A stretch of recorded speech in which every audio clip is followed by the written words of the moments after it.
muchas otras cosas. Es autor del libro Las adicciones en la colección Como ves, y tiene como alrededor de 86 artículos en revistas especializadas y 31 capítulos de libros en libros nacionales, circulación nacional e internacional.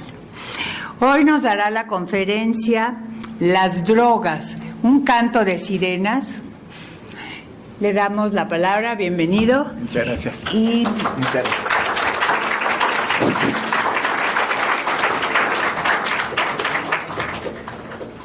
Muchas gracias por venir a pasar la tarde un ratito conmigo. Voy a tratar de no decepcionar con esta plática. Le llamé Las drogas, un canto de las sirenas, parafraseando un poquito pues a Homero, ¿verdad? En su famosa Odisea, donde Odiseo decide escuchar el canto de las sirenas, no sin antes estar amarrado al ástil de su nave, ¿verdad? Pues ¿quién no tiene la gana de escuchar a las sirenas, pero no correr el riesgo? Ajá. Pues así, ¿no? O sea, a veces yo escucho a los muchachos cuando yo voy a dar pláticas a estos centros que le llamamos anexos, donde se requiere mucha información, así es de que nunca me niego a ir. Y cuando les pregunto por qué consumes, ellos dicen, el placer más alto que hayas tenido en tu vida, multiplícalo por 20, multiplícalo por 100, y ahí tienes la razón por la cual yo consumo, porque así me siento cuando consumo algunas drogas, algún tipo de droga, ¿verdad? Entonces, es un canto de sirenas, verdaderamente, ¿no? Pero bueno, tendré que estar moviendo un poquito esto para... disculpas.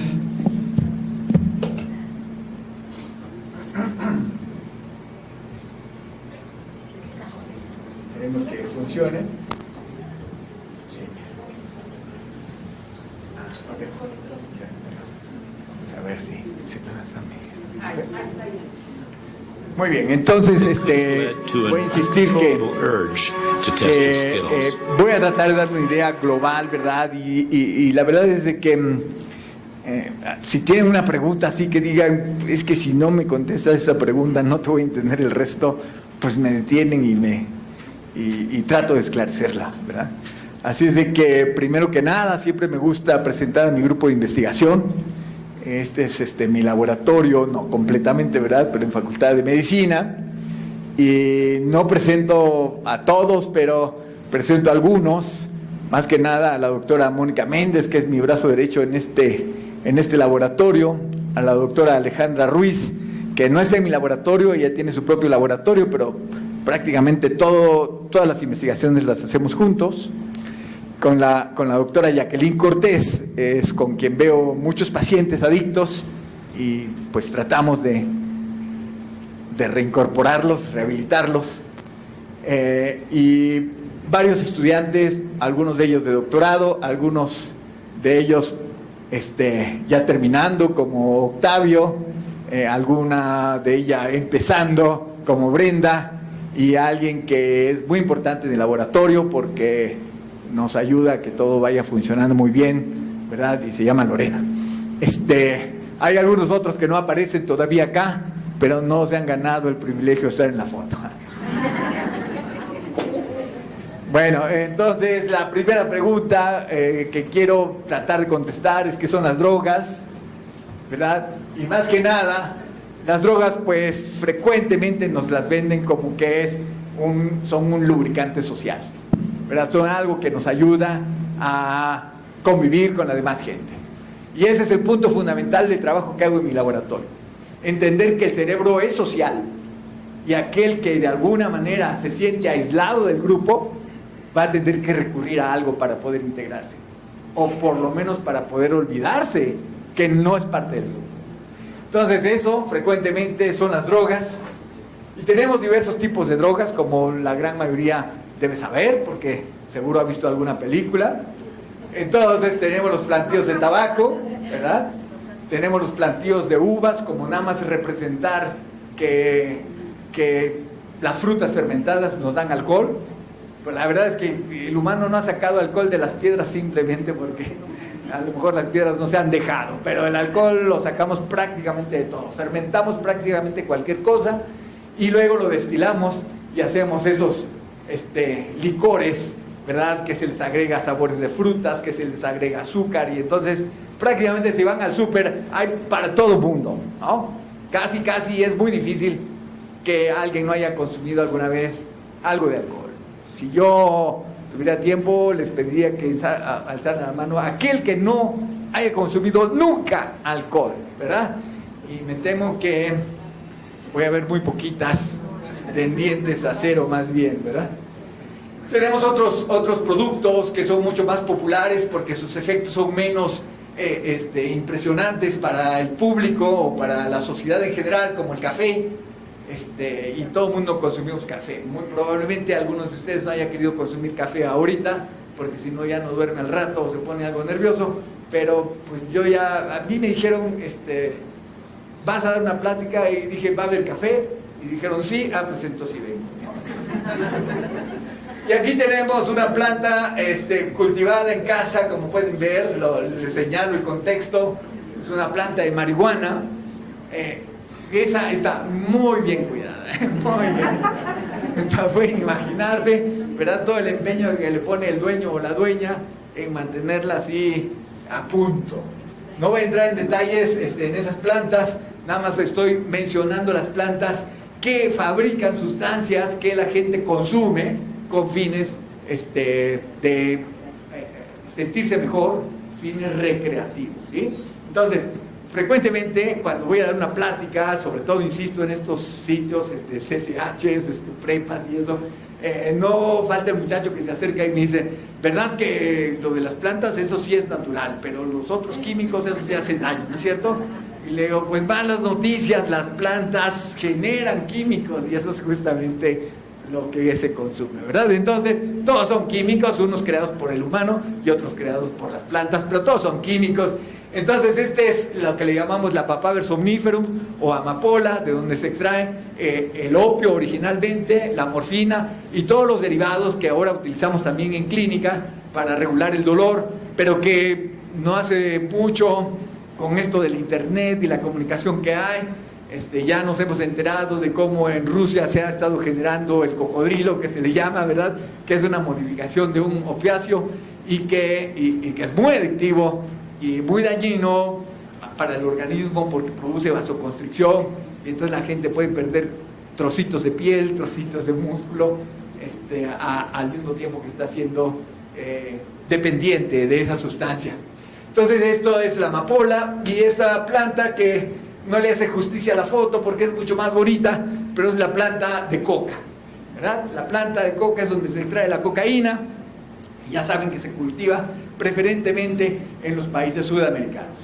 Y ya saben que preferentemente quien compra la mayor cantidad, toneladas de hoja de coca, es Coca-Cola, ¿verdad? ¿Por qué? Porque Coca-Cola la compra, le quita toda la cocaína, se la vende al gobierno de Estados Unidos. Esto es lo que se tiene acceso público, ¿verdad? Entonces le vende la cocaína a Estados Unidos, al gobierno de Estados Unidos, y ya se quedan con la hoja en la cual le meten a la Coca-Cola para que tenga ese sabor especial que le da la chispa de la vida. Entonces, no estoy 100% seguro que Coca-Cola no tenga un poquito de cocaína, pero así es, ¿verdad? Entonces tenemos otros productos, nada más señalaré algunos. El más famoso, porque fue hace bastante tiempo que se descubrió por un sujeto llamado Hoffman, Albert Hoffman, que es el LSD. El LSD fue descubierto no con intenciones de producir un efecto, digamos, alucinógeno o adictivo, se descubrió porque se estaba buscando un fármaco para poder manejar mejor la migraña, ¿sí?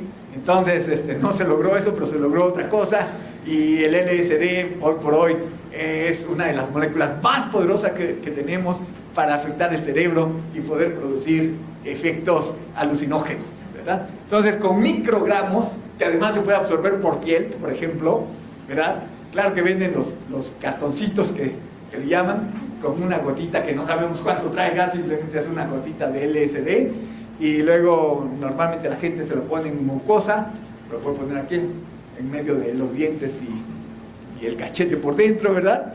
Algunos yo no sé por qué se lo ponen en el ojo, en fin, pero se absorbe prácticamente por cualquier lado. Entonces el viaje puede durar hasta 9 horas, 9, 13 horas, ¿no? Y algunas personas lo sufren, como una pacientita que tengo, que estoy viendo desde hace como unos 6 meses, llegó porque se aterró con el LSD, ¿verdad? No se aterró con la marihuana, con el alcohol, con el cristal, con la cocaína, no se aterró con nada, pero con el LSD se aterró, y entonces llegó y dijo: ayúdame a quitar mis drogas. Bueno, también están las famosas tachas, que esas pueden circular en cualquier fiesta, ¿verdad? Son moléculas que por sus efectos en el cerebro invitan, provocan la sensación a las personas que lo consumen de tener el acercamiento físico con otras personas, no de índole sexual, sino de índole pasiva, muy afectiva, como tipo Pedro Infante, ¿verdad? Eres mi hermano y lloramos juntos y estamos felices acá y todo ello, ¿no? Entonces estas drogas han sido fabricadas por el hombre, y algunas de las que producen las plantas han sido modificadas por el hombre, como por ejemplo la heroína es una modificación de morfina, y el cocodrilo también es una modificación de morfina, ¿verdad? Entonces las vuelven más potentes. Bueno, ¿qué es la drogadicción, verdad? Porque la pregunta, a pesar de que la gente puede decir: no, mira, no te acerques a ese que es un drogadicto, porque además drogadicto es sinónimo de no debes juntarte con él. Tenemos una definición muy operacional en mi laboratorio, que es la pérdida del control de una conducta hedónica. La pérdida del control de una conducta que nos produce placer. Esa es nuestra definición de mi laboratorio. Ahorita les mostraré la que es la reconocida, porque es la de la Organización Mundial de la Salud, pero en mi laboratorio decimos: cuando perdemos el control de una conducta hedónica, ya es una adicción. ¿Cómo qué? Por ejemplo, comer, ¿sí? O sea, yo no me conformo con 10 taquitos, tengo que llegarle a los 15 a los 20, y eso mientras hago espacio y luego le meto más, ¿verdad? Si ya perdí el control de la ingestión de alimento, lo consideramos una adicción. Conducta sexual puede ser también lo mismo, ¿verdad? Pero claramente la utilización de sustancias que no producen otro efecto más que el del placer, ¿verdad? Entonces, si perdemos el control sobre ello, ya no consumimos porque queremos, sino porque necesitamos, entonces se vuelve una adicción. Por eso aquí le agrego: cuando el sujeto busca incesantemente el reforzamiento positivo, es decir, que nos dé placer, ¿sí?, pero que desgraciadamente después se vuelve en un reforzamiento negativo. Ahora la tengo que consumir porque si no me siento mal, ¿sí? Ahora tengo el famoso craving, que ahorita les explicaré un poquito más qué es, y el famoso síndrome de abstinencia. Entonces, ya no es que quiero el placer. O sea, la persona adicta no es una persona que anda buscando placer, anda buscando no sentirse miserable porque ya no consume, ¿verdad? El problema con el paciente adicto es que ahora sufre porque no la consume, ¿sí? Y no es que llegue a estar high, como dicen en ocasiones, ya no llega necesariamente a eso.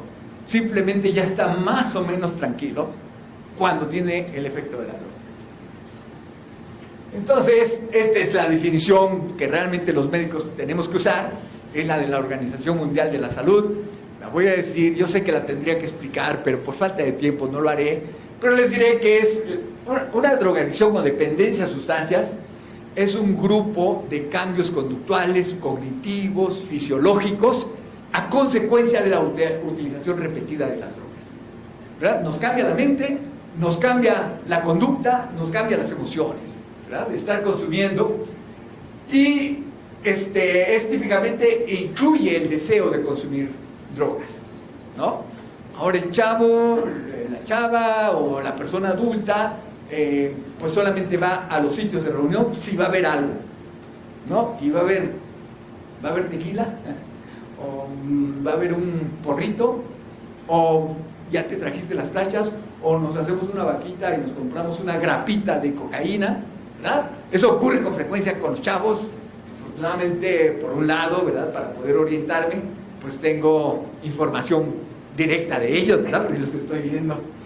Y tienen dificultades para controlar la cantidad de droga que consuman. El típico aquel que dice: yo no me voy a tomar una, ¿sí? y a la vuelta de 2 horas ya está fumigado ahí en el piso, ¿no? Y puede ser que sea un malacopa, ande rompiendo cosas, peleándose con alguien, etcétera. Entonces, pero no puede controlar la cantidad que consume. Siempre dice que se va a tomar una, máximo 2 y termina fumigado, ¿no? Entonces, y luego tiene persistencia en su uso a pesar de las consecuencias dañinas, tanto a su cuerpo, a su fisiología, a su salud, como las relaciones familiares, como, si ya está en edad, sus relaciones de trabajo. Entonces, son consecuencias muy importantes por las que el paciente llega a sufrir importantemente. Una de las características que tenemos que tomar en cuenta es que una persona tiene el efecto, cuando toma por primera vez una droga, tiene un determinado efecto que puede ser que le guste. Le podría gustar. No a todos. Por ejemplo, alguien que fuma por primera vez marihuana, es posible que le produzca una respuesta en su corazón de mucha frecuencia, taquicardia que le llamamos, ¿verdad? Se asustan y entonces pasa mucho tiempo para que vuelvan a fumar o nunca más vuelven a fumar porque se asustaron del efecto, ¿verdad? Pero cuando les gusta el efecto, entonces ya lo buscan y lo estoy poniendo aquí, ejemplo, alcohol. Se toman una cerveza y resulta que medio se ponen happy, como dicen, y ya le pueden hablar a la gente y ya se pueden integrar un poquito más al grupo y eso les gusta. Se empiezan a reír de muchas cosas y toda la cosa está muy feliz, ¿verdad? Pero conforme siga consumiendo, va a tener que consumir ahora 2 y luego 4 y a lo mejor luego 8 para poder tener el mismo efecto. A esto le llamamos tolerancia. Es decir, la persona siempre va a tener que consumir más sustancia para tener el primer efecto que quería. Pero eso le produce cambios al cerebro que son los que le van a hacer daño a final de cuentas. Porque bueno, pues hay algunas consecuencias de vez en cuando, ¿verdad? O sea, lo que buscaba ella era verse así, no. Lo que ella buscaba era integrarse al grupo, ser simpática, que la quieran, que le muestren que la quieren, pero pues el alcohol tiene su propio efecto y entonces hay consecuencias, ciertamente, ¿no? Bueno, pero ¿cuáles son las consecuencias más difíciles que tenemos? Dejé ese letrero porque puede ser que sí les preocupe o les afecte un poquito, pero entonces esto que vamos a ver es una persona que se le está tratando de retirar del consumo de heroína, pero es una persona que ha consumido por muchos años heroína. Este es un síndrome de abstinencia. Quien lo ha visto dice que está enfermo, este es un síndrome borracho, de abstinencia que alucina, que está poseído, que tiene el diablo adentro. Que ustedes no quieren ver, mucho menos quieren estar ahí. ¿Verdad? Entonces, eso es lo que nos preocupa a los médicos que nos encargamos de tratar de entender cómo son las adicciones, por qué pasa eso y más que nada, qué podemos hacer para que la persona se rehabilite. ¿Sí? Porque estar allí, miren que esto, tampoco quiero satanizar o catastrofizar. De una vez les aviso, 4% de la población mundial son los que tienen este problema. Eso no quiere decir que solo 4% consuma algo. Y estoy hablando de cualquier droga. No todo mundo se vuelve adicto. Como a lo mejor aquí muchos pueden constatar. Pueden decir, pues yo me tomo una cerveza de vez en cuando, me tomo un tequila de vez en cuando, si la ocasión lo amerita, me tomo una copa de vino, 2 copas de vino, estoy bien, ¿verdad? Nunca he sido adicto. Exactamente. No todo mundo se vuelve adicto. Y esa es una de las preguntas que tenemos. ¿Por qué algunos son vulnerables para ser adictos, verdad? Como decía la famosa escritora Marguerite Yourcenar, yo desde que abrí mi primera botella de vino supe que era adicta. Y ella era adicta, ¿verdad? Porque le encantó el vino, dijo, no, pues de aquí soy, ¿no? Entonces, lo que tenemos en esta ilustración, en esta gráfica, ¿verdad? El tiempo pues no lo sabemos porque cambia de persona a persona, pero una persona empieza a consumir la sustancia hasta que llega un momento que ya se volvió adicta. Y ahora lo que hace es mantener su adicción. ¿Sí? Tenemos una paciente que, hija de un personaje, o sea que dinero no hace falta en casa, digamos, una buena vida, más o menos como la podemos llevar, hay en casa. Sin embargo, nos ayudaron por qué consume marihuana. Y entonces empezamos aquí a hacer la exploración. A la vuelta de unas 10 sesiones, finalmente confesó que también consumía cocaína. ¿Sí? Y la mamá dice, ¿y de dónde consigues cocaína si es tan cara? Si yo no te doy tanto dinero, ¿de dónde consigues? Y la joven, no les voy a contar toda la historia, pero finalmente dijo, pues hay chavos que me pagan por estar conmigo. ¿Verdad? ¿Qué? Mi hijita se prostituye, ¿y dónde? En casa. ¿Por qué? Pues porque los padres trabajan. Ajá. Entonces, ¿a dónde se puede llegar? ¿Verdad? Por conseguirla. El caso es que el mantenimiento puede involucrar algunas estrategias que no son muy agradables. Llega un momento en que, por ejemplo, como cuando llegan con nosotros, bueno, me quiero retirar de consumir. Entonces va a tener justamente un deseo más intenso de consumir, que es lo que le llamamos el craving, o el hambre por consumir, y después se va a meter al síndrome de abstinencia, que ya vieron uno bastante poderoso por heroína, y luego va a desaparecer el síndrome de abstinencia. Esto, grosso modo, puede ser entre 1 mes y 3. ¿Verdad? O sea, cuando un chavo, una persona quiere retirarse de las drogas, no es así, échale ganas, ¿no? Échale ganas y quítate. ¿Creen que ese señor no le hubiera querido echar ganas al que les acabo de mostrar en el videoclip? ¿Verdad? Pero echarle ganas en esas condiciones, perdónenme, pero está fuera de imaginación siquiera. ¿Verdad? Así que una persona que se quiera quitar de cualquier droga, vamos a llamarlo una socialmente muy aceptada, como es el tabaco, no va a poder a menos de que se apoye de la medicina. ¿Por qué? Porque no basta con echarle ganas, simplemente no basta. Bueno, entonces, en nuestro país es un problema las drogas desde el punto de vista de salud pública, y la respuesta es que, por un lado, es buena la respuesta. Sí tenemos uso de drogas, especialmente marihuana, pero obsérvese aquí que es la más reciente, a pesar de que es del 2011 esta encuesta. Obsérvese que es 2.2% de la población entre 12 y 65 años. Eso no quiere decir que haya personas más jóvenes que no consuman.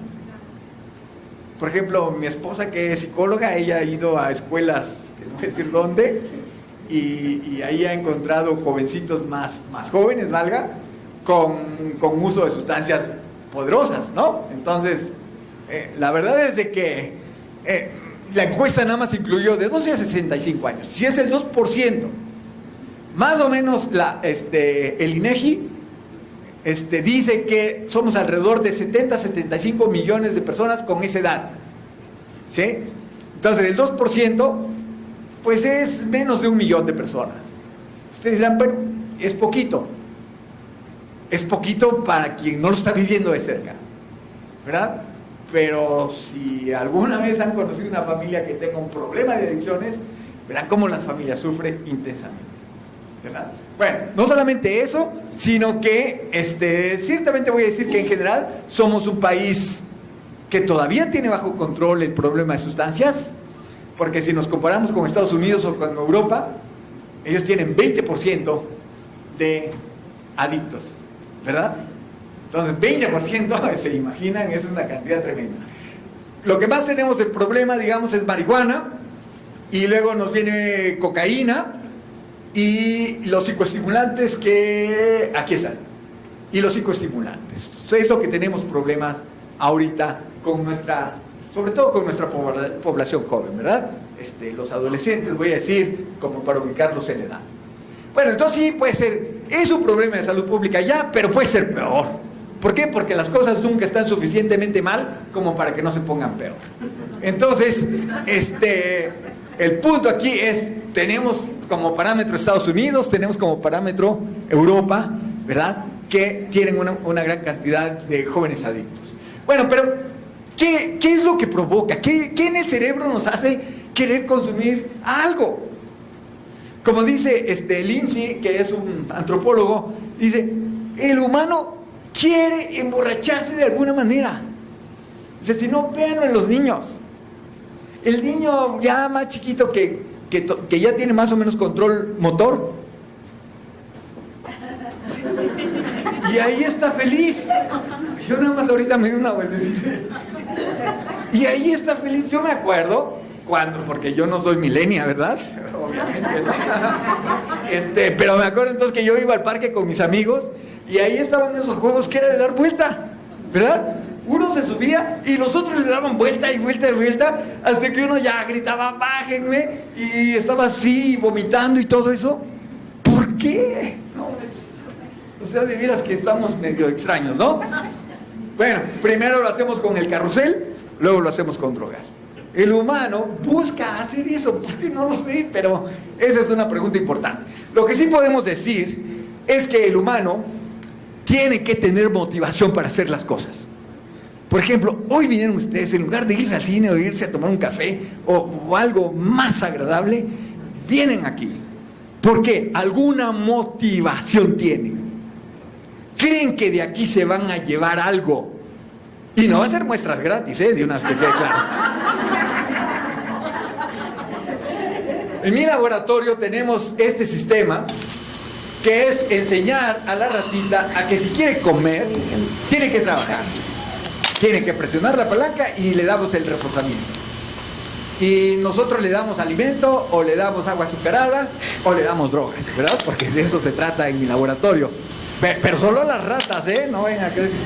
Entonces estamos acá, ¿verdad? La ratita presiona la palanca y tiene su reforzamiento allí. La rata tiene motivación para hacer esto.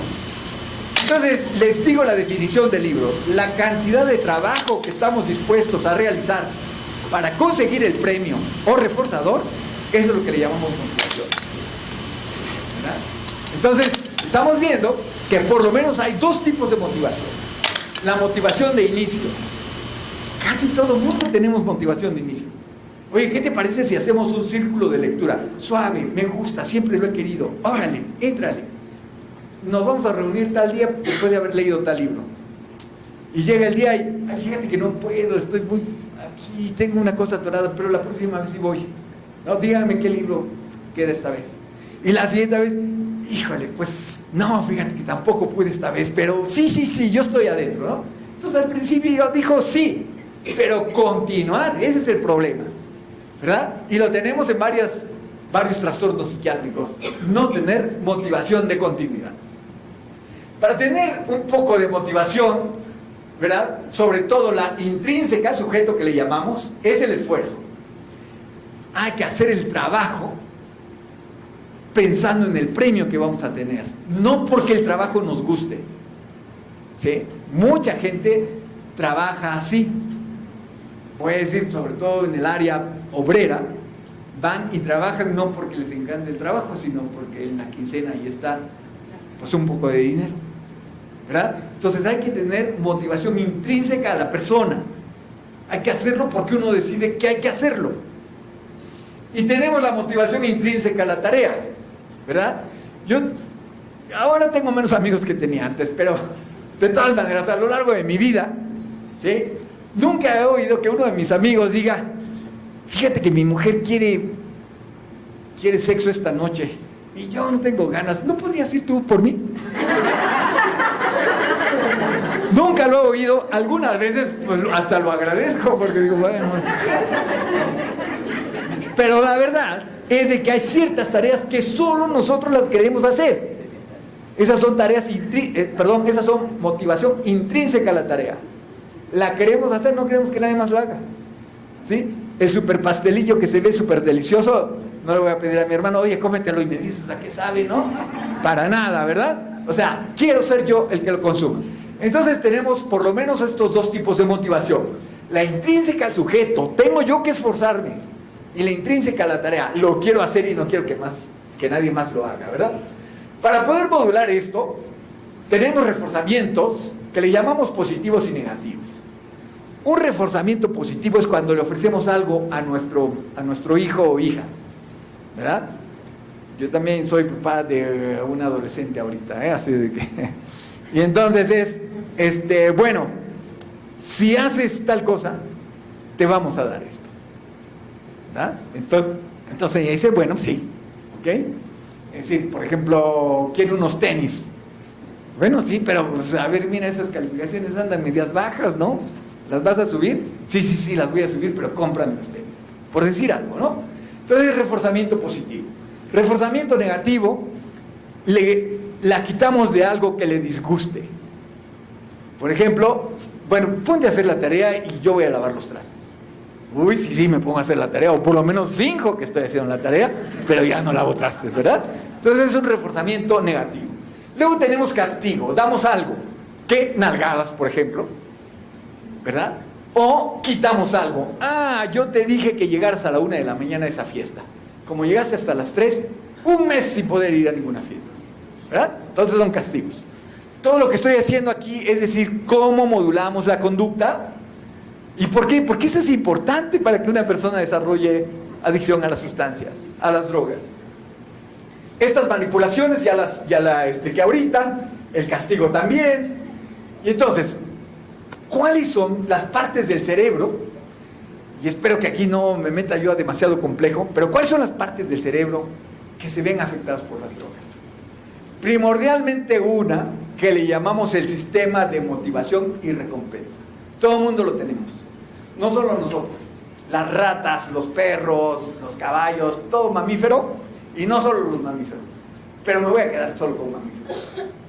Todo el mundo tenemos el sistema de motivación y recompensa. ¿Para qué sirve? ¿Qué es? Pues se descubrió fortuitamente.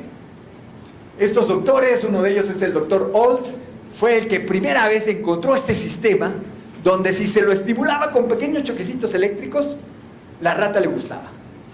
Para mostrarles que sí le gustaba, les voy a pasar este videoclip, que es un poquito histórico, más bien muy histórico.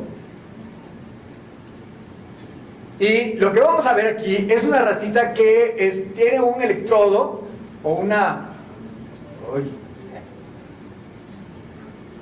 Es un electrodo implantado... Working in Montreal in the 1950s, James Olds discovered self-stimulation. Entonces este es James Olds. Ahorita les voy a mostrar el Brad Pitt de esta película. En esta palanquita, si la rata presiona, ella solita se da un choquecito eléctrico en su sistema. Y aquí viene la ratita con el electrodo implantado. Cuando esta luz se prenda, quiere decir que en ese momento está recibiendo un choquecito eléctrico por cada vez que presione la palanca. Entonces vamos a ver, y ahí está. ¿Ve? Entonces vean cómo la ratita se inquieta, se pone más así como aprensiva y está presionando la palanca y presiona la palanca. Ahora va del punto A al punto B y ahí presiona la palanca. Vean, y recibe sus choquecitos y le gusta. Pero ahora se la apaga el investigador y para volverle a encender tiene que regresar al punto A y luego al punto B. Pero ahora le electrificó toda esta parte. Si pasa por acá le va a dar choques eléctricos. Vean cómo la rata duda. Dice, voy, no voy, pero sí quiero la palanca. Y pasa, ¿verdad? Y de este lado tiene otra palanca, pero no le funciona, entonces sabe que se tiene que regresar sobre los choques eléctricos. Y pasa, ¿verdad? Así quiere que se le estimule esa zona. Y todo mundo la tenemos. Y espero que hoy día todo mundo ya se la haya estimulado. ¿Sí? ¿Con qué? Con unos buenos taquitos por ahí que se hayan comido, con una buena agua de horchata, con un abrazo que hayan tenido por ahí muy cercano, ¿verdad? Todo eso activa el sistema de motivación y recompensa, pero también las drogas. Y las drogas funcionan preferentemente allí, en ese sistema. Y se van directo a ese sistema y lo activan tal cual como el alambre que le está dando choquecitos eléctricos a la rata, ¿verdad? Entonces, pues ¿cómo vamos a esperar que la gente se quiera quitar si se siente tan sabroso? Me han dicho, porque afortunadamente yo no he tenido un electrodo implantado en mi cerebro. Pero este señor sí. A él sí se lo implantaron. 1971, como pueden ver, le implantan el electrodo y le dan la cajita para ver si a él apachurra. Y la apachurra y se relata en este artículo que los enfermeros tenían que arrancarle la caja para que dejara de apachurrar el botoncito que le daba choques eléctricos ahí. Hoy no tenemos que apachurrar ninguna palanca. Nada más estamos a unos pasos del súper y comprar el alcohol, comprar el tabaco, o a unos pasos del drug dealer de su preferencia para que les dé pues el fármaco que les va a apachurrar el sistema y los va a hacer que lo hagan. Ese sistema lo tenemos en nuestro cerebro. Para algunos que no estén muy familiarizados con los dibujos del cerebro, esta es la parte de adelante, la región frontal, esta es la parte de acá atrás, ¿verdad? Y en estas regiones es donde tenemos este sistema. Aquí está ilustrado nada más como una esferita azul, parte del sistema, un núcleo, que ya ven que los médicos nos gusta ponerles nombres raros a las cosas. Esta se llama área tegmental ventral. Es un núcleo del cerebro que se comunica con otro, que todavía tiene un nombre más oscuro, se llama núcleo accumbens. Pero eso es lo que tenemos todos. Y ese es el sistema que siempre se va a activar cada vez que ustedes sientan placer por algo. Que les cuentan un buen chiste, se ríen, se activó el sistema. Que se comieron un buen mole, se les activó el sistema. Que fueron suertudos y su pareja dijo sí, se les activa el sistema, ¿verdad? Entonces, este es el punto en donde las drogas van a ir a actuar. Entonces, aquí nada más les ilustro, cuando tenemos a un sujeto, a una persona, en este sistema que le llamamos un resonador, donde podemos ver cómo funciona el cerebro sin que la persona la lastimemos ni nada. Si le mostramos videoclips chistosos como los Simpson, este núcleo accumbens se le activa muchísimo, vean. Yo sé que hay algunas partes que no las explico, pero simplemente lo único que tienen que saber es que esta parte indica que se activó el núcleo accumbens, porque la persona se está riendo de lo que ve. Y bueno, también estos estudios han sido hechos por el doctor Komisaruk y la doctora Helen Fisher, en el cual han detectado que este núcleo se activa muchísimo cuando una persona tiene un orgasmo. Así es de que todas esas conductas, ¿verdad?, que de alguna manera producen placer, como comer, como dormir, como bailar, como ponerse una ropita roja, todo eso produce placer, activa nuestro sistema de motivación-recompensa. Pongo a estos otros sujetos porque hay gente que requiere de otras actividades un poquito más riesgosas, que ponen en riesgo su salud, ponen en riesgo su vida para poder sentir ese placer, ¿verdad?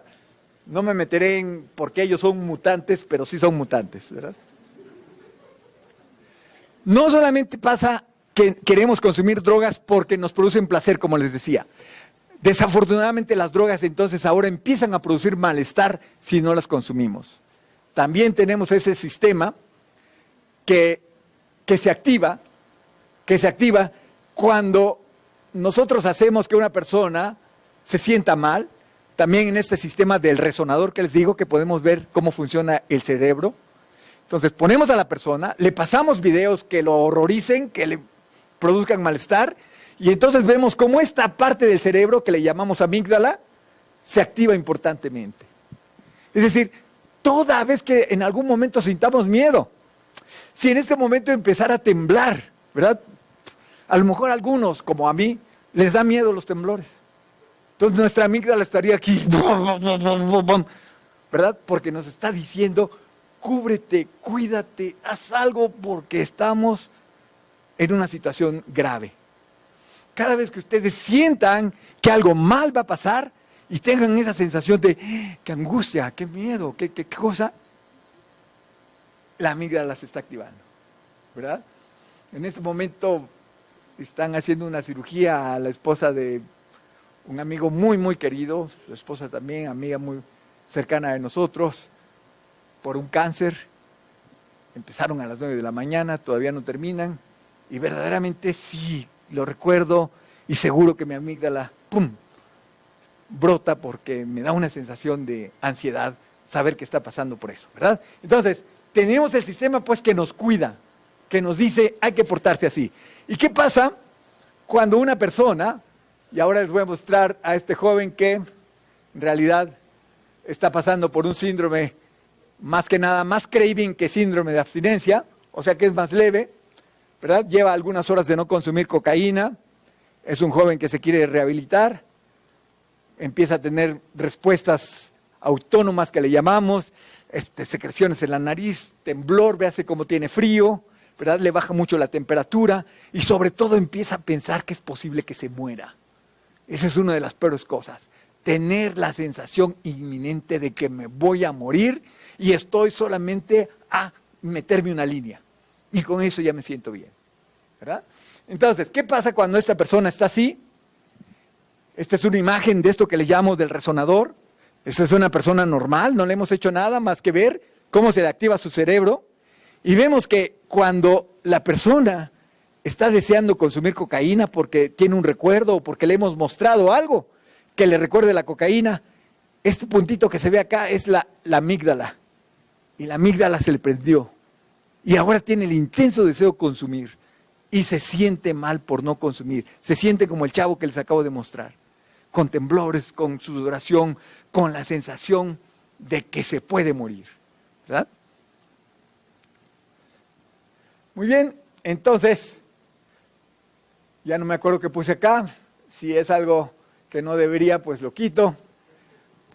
Pero aquí lo que les quiero mostrar es lo que le llamamos impulsividad. Véase, este niño quiere esos dulces y el papá dice no.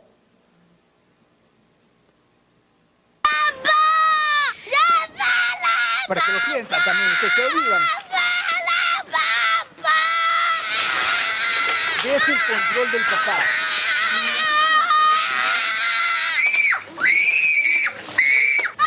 Eso se llama impulsividad.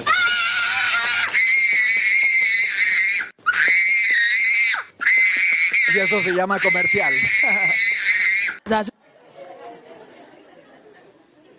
Ven, el niño tiene mucha impulsividad. Simplemente quiere lo que quiere.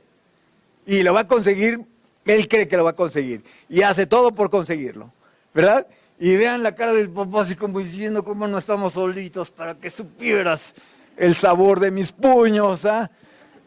Pero se contiene. ¿Por qué? Porque ya vieron las otras personas como lo están viendo, ¿verdad?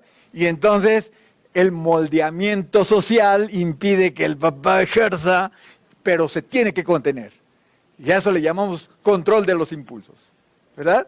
Entonces, ¿qué es la impulsividad? La impulsividad es la manifestación de esa motivación intrínseca a la tarea, ¿verdad? Sin considerar las consecuencias. Les voy a pedir que recuerden, pero mejor no, mejor se los digo. La motivación intrínseca a la tarea es esa que todo mundo queremos hacer, como decía, ¿verdad? Comernos el pastelito, estar con la pareja, no queremos que nadie más lo haga más que nosotros. Entonces, la impulsividad es la manifestación de la motivación intrínseca a la tarea sin que tomemos en cuenta el medio ambiente, ¿no? Las consecuencias. Pero bueno, entonces, si esto es lo que nos lleva a consumir drogas, ¿verdad? Porque ahora yo quiero la droga, yo donde quiera que esté, y pago con lo que sea. Tengo dinero, pago con dinero, no tengo dinero, pago con mi cuerpo. ¿Con qué quieren que pague? Pero yo quiero la droga. Como la ratita que dice, yo quiero pachurrar la palanca, y paso por la rejilla electrificada, y no me importa, porque yo quiero la sensación esa que me produce en la rata la palanca, en la persona la droga. ¿Cómo puedo controlar eso? ¿O por qué no lo controlo? ¿O por qué algunos no lo pueden controlar? Bueno, pues vamos al autocontrol. El autocontrol es la sustitución de la motivación intrínseca a la tarea por la motivación intrínseca al sujeto. Que les recuerdo, la motivación intrínseca al sujeto es el esfuerzo, ¿verdad? Entonces, ¿qué pasa acá? Esto ocurre en mi laboratorio, así entrenamos a las ratitas. Aquí una de mis estudiantes que está presente, que se llama Brenda, es la que lo está haciendo ahorita. Antes lo había hecho otro estudiante. Véase, las ratitas, solamente que meta la nariz en uno de estos sitios que se prende la luz, recibe el reforzador. Pero si la mete sin que se prenda la luz, entonces no le damos nada. Y así la obligamos a que tenga autocontrol. Vean, no mete la nariz. Si mete la nariz, la castigamos y no le damos nada. Entonces estamos entrenando. ¿Para qué le entrenamos? Para que luego nos metamos al cerebro y veamos qué pasó en su cerebro y en un momento dado podamos aplicarlo al humano, ¿verdad? Digo, sin meternos al cerebro, nos metemos con la ratita. ¿Quién nos da el autocontrol? ¿Qué parte de nuestro cerebro? La de acá adelante. Esta parte que le llamamos corteza prefrontal es la que nos da el autocontrol. Es ahí a donde creemos que reside la inteligencia realmente, ¿verdad? No exclusivamente, pero es, digamos, el maestro de orquesta que dirige toda la inteligencia. Es en esta parte de nuestro cerebro en donde está la inteligencia. Y es donde más se pegan los niños cuando los llevamos a algún juego, ¿no? En mi laboratorio ya he dicho que vamos a patentar un casco para niños, ¿verdad? Un casco que proteja la corteza prefrontal siempre. Si el niño regresa sin una mano, no me importa. Si regresa sin una pierna, no me importa. Si regresa sin un ojo, no me importa. Pero si regresa sin corteza prefrontal, ahí sí. Ya, ese ya no lo dejamos entrar. Esta es la corteza prefrontal, ¿verdad? Y es la que se encarga de controlar todos esos impulsos. ¿Sí? Desafortunadamente la corteza prefrontal no está madura desde que nacemos. Desafortunadamente la corteza prefrontal viene madurando alrededor de los 30 años. Y algunos ni a los 30 años. Algunos autores dicen que a los 20, otros que a los 25. Yo que soy más conservador digo a los 30, ¿verdad? Porque tengo evidencias de que sí es a los 30, ¿verdad? Pero solamente llega ese momento en que el autocontrol ya es lo más eficiente que puede ser. Ustedes dirán, pero ¿por qué hasta los 30? ¿No? Como por ahí oía, ahí no, ¿verdad? Bueno, porque la prefrontal tiene que aprender del medio qué es lo que tiene que decir no y qué es lo que tiene que decir sí. Y solo la experiencia le va a enseñar. Así es de que Madre Naturaleza nos dio la oportunidad de tener 30 años para adquirir la experiencia y saber decir no adaptativamente y de saber decir sí adaptativamente, ¿verdad? Entonces, desgraciadamente es un precio que tenemos que pagar porque para cuando lleguen a mi edad puedan decir, tampoco me voy a poner demasiado, pero algunas veces sé decir inteligentemente no. Tampoco me voy a echar demasiadas flores, pero bueno. El caso pues es de que esa es la corteza prefrontal. Nada más que las malvadas situaciones o núcleos que ya les mencioné, como ese núcleo accumbens del placer y esa amígdala del miedo, están siempre tratando de convencer a la corteza prefrontal, ¿verdad? Normalmente la vida la decidimos así. Andamos, tal vez nos fuimos a pueblear y de pronto tenemos hambre y ya hace hambre, ¿no? Oye, pero ¿dónde comemos? Pues nada más está ese puestito de tacos allí. Comemos y si nos enfermamos, oye, pero hace mucha hambre. No, mejor nos esperamos, ¿no? No, mejor vamos a comer. Y estamos decidiendo entre el miedo a me puedo enfermar a el placer de comer porque tengo hambre. Y la corteza prefrontal tratando de decir, niños, cálmense, mejor vámonos a otro sitio, ¿verdad? Entonces, la corteza prefrontal es papá y mamá, y el núcleo accumbens y la amígdala son los niños, como el niñito que les mostré, queriendo hacer su gusto. Entonces, es corteza prefrontal. Y la corteza prefrontal es la que domina a las regiones más inferiores para poder decir no cuando se debe decir no y sí cuando se debe decir sí. Lo malo es que no siempre sabemos cuándo es no y cuándo es sí, ¿verdad? Pero si se daña la corteza prefrontal, aquí les muestro unos ejemplos muy extremos, ¿verdad? Esta es una persona normal, esta es su corteza prefrontal y esta es más o menos su actividad que tiene sin hacer nada. Digamos, ahí está. Tiene, en rojo quiere decir que está muy activa, amarillo más o menos activa y azul no está activo. Entonces tiene zonas activas. Véase este asesino múltiple, ¿verdad? Se le tomó y obsérvese cómo parece que tuviera la corteza prefrontal más activa. Ahora, ¿por qué la tiene más activa? Es más difícil de saber. Y un asesino común casi no tiene corteza prefrontal activa. ¿Sí? Eso también les puede servir como un tip, ¿verdad? Los van a asaltar, ¿sí? Está allí con la pistola, denle lo que... Bueno, no todo lo que pida, si pueden, pero denle lo que pida. ¿Por qué? Porque probablemente está desfrontalizado y no va a poder controlarse, ¿verdad? Entonces, casi que yo siempre preferiría que me asaltara en todo caso una persona de la tercera edad que un chavo, ¿verdad? Porque su corteza prefrontal probablemente está muy poquito desarrollada y muy fácilmente va a actuar impulsivamente. ¿Qué hemos encontrado con los pacientes que han consumido cocaína por mucho tiempo? 5, 10 años, que justamente tienen daño en la corteza prefrontal. Esta es la corteza prefrontal, un dibujo hecho a partir de las imágenes que les muestro, y esta mancha oscura quiere decir que ahí no le está funcionando la corteza prefrontal. ¿Se lo produjo la droga o porque estaba así empezó a consumir droga? No lo sabemos con los humanos, no lo sabemos. Pero en los animales sí les podemos producir lesiones ahí y podemos observar que consumen más drogas que si no tuvieran la lesión. Entonces, pareciera ser que es la lesión la que produce que tengan esa vulnerabilidad. En los pacientes que nosotros vemos, siempre les mandamos a hacer un electroencefalograma y prácticamente todos se nota una señal anormal en esta parte de su cerebro, ¿verdad? Entonces ustedes dirán, bueno, entonces ya no tiene solución. Todo tiene solución. Afortunadamente el cerebro es tan plástico, tan bello, que si lo forzamos va a generar una estrategia, ¿verdad? Así es de que toda persona que tenga una adicción también tiene una esperanza, si es que lo quiere dejar. Entonces, ¿qué vamos a hacer, verdad? ¿Qué vamos a hacer? Primero, el placer no requiere de corteza prefrontal.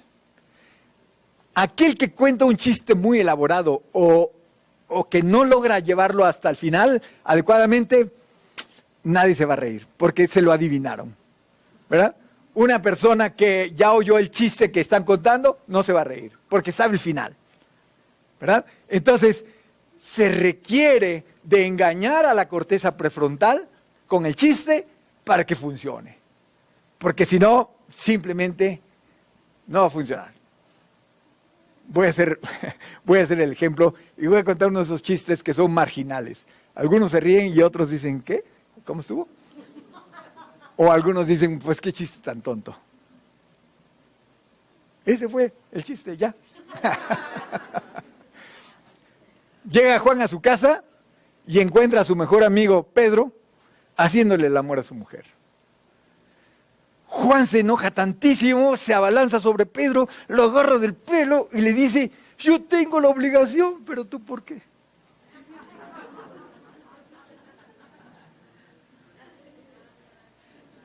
¿Verdad? Ahí está.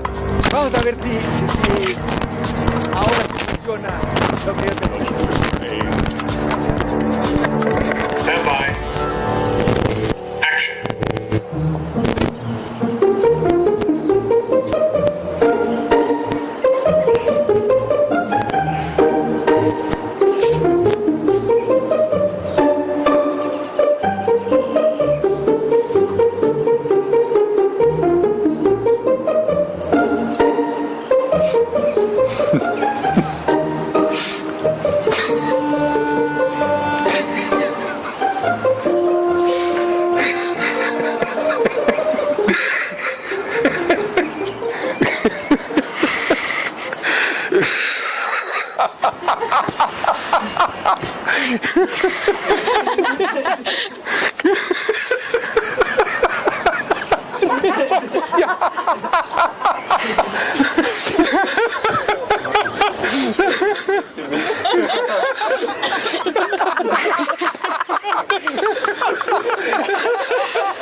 Espero que se les haya contagiado un poquito la risa, ¿verdad? Las emociones son contagiosas, no requieren corteza prefrontal, porque si les pregunto, ¿de qué se ríen? Pues se ríen porque el otro se está riendo y es contagioso, ¿verdad? Entonces, el placer no requiere de corteza prefrontal. Y si de entrada no tenemos corteza prefrontal, ¿qué es lo que vamos a hacer? Buscar placer más que nada, ¿verdad? Entonces, ese era un punto que hacer, pero claro, la pregunta viene en ¿qué vamos a hacer realmente para entrenar ese cerebro que requiere de tener control. Entonces, este es una, ¿cómo se dice? Una recreación de un experimento muy clásico en el que usted Okay, va a so ver. here's the deal. There's a marshmallow. You can either wait, Entonces le dice, and I'll bring you "Puedes back comerte another one, so you can have este 2, bombón or you can eat it now. ahorita mismo, So you can eat it now. cuando yo regrese te doy 2. Si no te lo comes, si no te lo comes, te doy otro cuando yo regrese. Y lo mismo le va a decir a esos niños, ¿verdad? Le pone un bombón a cada uno de ellos y le dice, no te lo comas, cómetelo si quieres, pero si te esperas a que yo regrese, te doy otro más a cada uno, ¿verdad? Y entonces dice, si me espero, ¿me das 2? Y dice, claro que sí, te voy a dar 2. Ok, entonces vamos a esperar, dice la niña, ¿verdad? Vamos a esperar. ¿Por qué? Porque quieren los 2 bombones, ¿no es cierto? Y entonces ahí están. Y vea, ahora este niño ya le dijeron, y ahí está su bombón, y véanlo. ¿Ah? Pongan atención en la estrategia de los niños. Ajá. Vea la estrategia de esta niña, pues dice, ya le dio hoy una mordidita. ¿Te lo vas a comer? Dice, solamente una mordidita. Dice, de todas maneras no te van a dar 1 segundo. Dice, espérate hasta que regrese, así te va a dar 2. Dice, no te va a dar 2 de todas maneras porque ya le comiste algo. Dice, yo no le he comido nada. No se lo muestres, ¿eh? Y vean este niño, vean.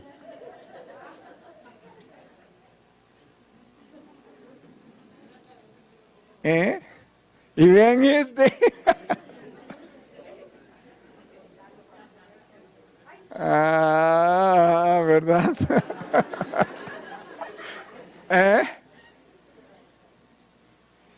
Ese es el cerebro con autocontrol. Y vean este. Y vean a esta nena.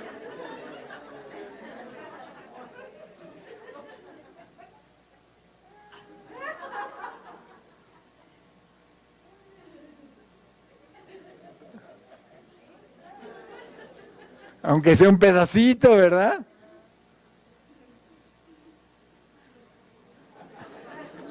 Vean qué sufrir, ¿no? Qué sufrir. Y a ella le dice lo mismo, si te lo comes cuando yo regrese, si no te lo comes te doy 2. Y vean.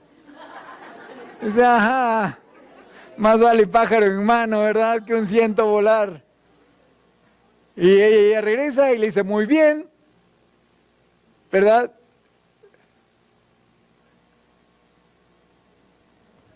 No, creo que ahí todavía le está diciendo que no se lo coma. Dice, él está esperando y ella pues ya va como que, dice, estoy esperando, ¿no?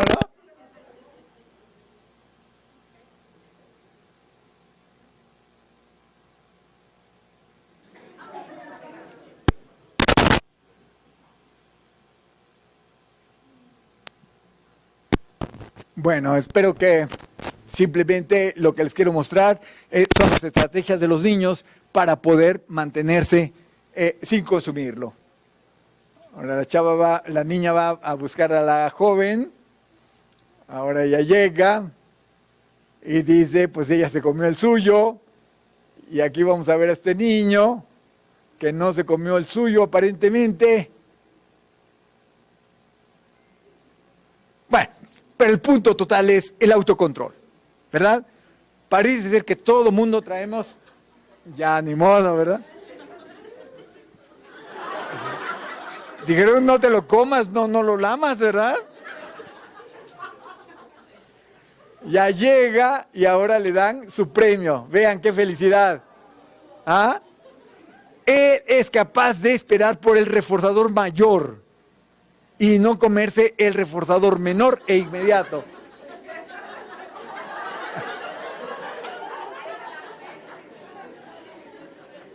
El punto aquí es que parece que nacemos con la impulsividad y tenemos que entrenar el control de esa impulsividad. El niño primero del supermercado, cero control de la impulsividad. Vean cómo estos niños, muchos de ellos, hay muchos videos y no les mostré los que verdaderamente pierden. más que la niña, la de rojito, ¿verdad? Pero prácticamente todos están mostrando cierto autocontrol. El autocontrol se entrena, el autocontrol se adquiere, ¿verdad? Tenemos que trabajar con nuestro cerebro para enseñarle autocontrol. Si logramos al autocontrol, vamos a ser capaces de decir, sí, yo me tomo una copa de vino porque pues cené con tal persona y estamos platicando y me tomé una. Punto. ¿Por qué? Porque tengo autocontrol. El autocontrol, voy a insistir, que se enseña, se entrena, y aquí les digo un poquito de que vean este entrenamiento. Es un perrito de 8 meses y vamos a ver qué es lo que pasa con ese autocontrol. Veas aquí, todo ahí muy acelerado porque le van a dar de comer y nada más le bajan el plato y él dice, ya me lo quiero comer, pero el dueño o dueña, no me acuerdo qué es, le está enseñando autocontrol. Él tiene que saber esperar para que pueda dársele la comida. Entonces, le están enseñando autocontrol. Si él se abalanza, simplemente no se le da. Yo no estoy diciendo que son estrategias que vamos a usar con el humano. Lo único que estoy diciendo, porque no le vamos a estar enseñando la comida y ahora no, ¿verdad? Pero si podemos entrenar un perrito, ¿por qué no podemos entrenar a una persona interesada en entrenarse? Interesada, ¿verdad? Entonces aquí estamos. Véase, poco a poco va aprendiendo que no debe abalanzarse a la comida. Y este es el primer día de entrenamiento además. Entonces espera, véanlo, ya aprendió un poco a esperarse y se le premia. Se le premia, ¿verdad? ¿Qué podemos hacer con los humanos? Con los humanos tenemos otras estrategias divertidas, pero de autocontrol. Por ejemplo, en este caso, utilizamos lo que le llamamos la Torre de Hanoi para poder entrenar a los jóvenes a hacer un juego que requiere de mucha atención. No se voy a pasar todo porque me estoy comiendo el tiempo para que ustedes pudieran hacerme preguntas si tuvieran, pero lo que este niño tiene que hacer es pasar toda esa pila de discos a otro de los postes, y las reglas son una por una, y un disco chico no puede estar nunca debajo de un disco grande. Esa es la regla en la Torre de Hanoi. Entonces vamos a ver qué pasa. Creo que no se los voy a dejar todo, nada más les voy a mostrar un poquito porque se está acabando el tiempo, o ya me lo acabé más bien. Él ahí está explicando.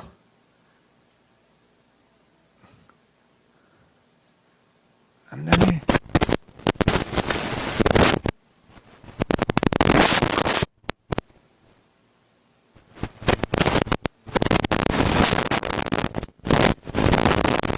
Bueno, solamente les enseño el principio. Vean, esta es una chica, no puede poner una más grande sobre esa chica, pero tiene otro poste, ¿verdad? Entonces, ahora vamos a ver el siguiente. Ándale.